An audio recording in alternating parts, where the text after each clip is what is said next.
The pandemic, the restrictions that we've been put under, working from home, it all puts a lot of strain on not only our finances, but in some cases our personal relationships. So what does divorce look like in the age of COVID-19, and what does a person need to consider if they're going down that road? Let's bring in Ron Shulman, founding and managing partner at Shulman Partners.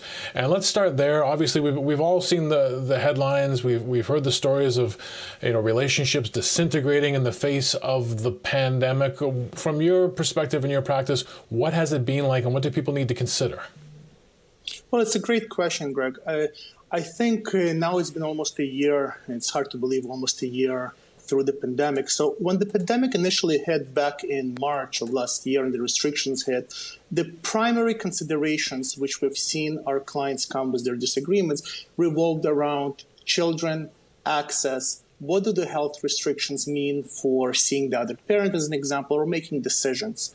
As the dust is starting to settle and now we are embracing this new normal, what we're seeing is a shift that impacts people who go through a divorce. And the shift is primarily revolves around financial considerations, and they're really taking a central stage as people make their decisions. So that's a significant shift which we've seen over the last year.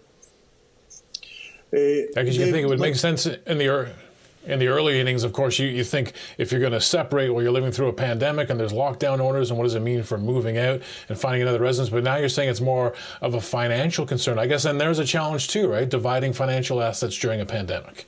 Of course, and the primary part of it really has to do with unpredictability, which impacts people's decisions. A big one, for example, is the fluctuation of assets. We all have seen the wild swings of the stock market or the housing market, the condo market downtown Toronto, for example, sinking, and north then houses are going up. With such significant swings, one way it impacts people's decisions has to do with finality. How do we finalize a settlement? How do we finalize our negotiations if, let's say, I want the condo or I want the house, if the value keeps changing? And that throws in a wrench in being able to finalize deals. The other part of this unpredictability causes more disagreement, which we are seeing over the date of separation. The date of separation, to be brief, it's an important one because that's when we value assets in Ontario for the purpose of division. But if the asset shifted significantly in a matter of a month, it only reinforces people's potential arguments about whether it was separate before or after the assets, for example, went up or down in value. Again, this unpredictability causes quite a few considerations for people as they go through a divorce. The other aspect, obviously, also has to do with incomes and support purposes. For example, it's obviously many people are losing their jobs with the restrictions, or they are being laid off and their income dropped. So for them, it's a question, how do we settle support, or do we need to adjust the amount of support for the payer, for example, or a recipient? But the other part of it also causes unpredictability to people who haven't lost their jobs, but they're afraid they will. And in situations like that, they don't want to settle or finalize on a final basis things revolving support. They may want to keep it more interim and temporary until the dust settles and they have better understanding of what financial situation they're in. There's a lot of complex issues there to sort through, and obviously that's when you get legal counsel to help. But what even about the court system? I mean, we've seen so many different shutdowns. Are people even getting their day in court to try to sort all these issues?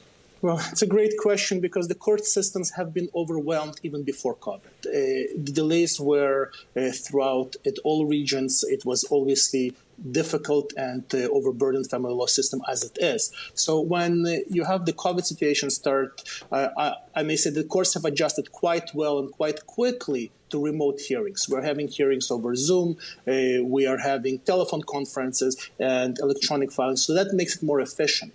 But that doesn't stop the fact that there's a significant backlog. Courts continue to be overwhelmed. The demand has not dropped. And in fact, they're trying to catch up with the significant amount of work.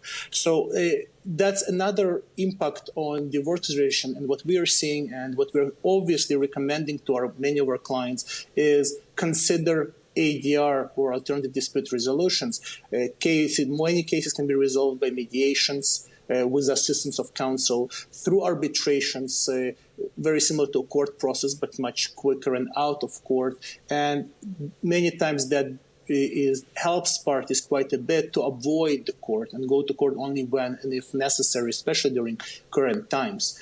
And courts have repeatedly encouraged counsel and litigants to take those approaches, especially as the courts continue to adjust and deal with a significantly overwhelming amount of cases. Ron, definitely an important topic and a challenging time for a lot of people. Ron, really thank you for taking the time and joining us. My pleasure. Thank you.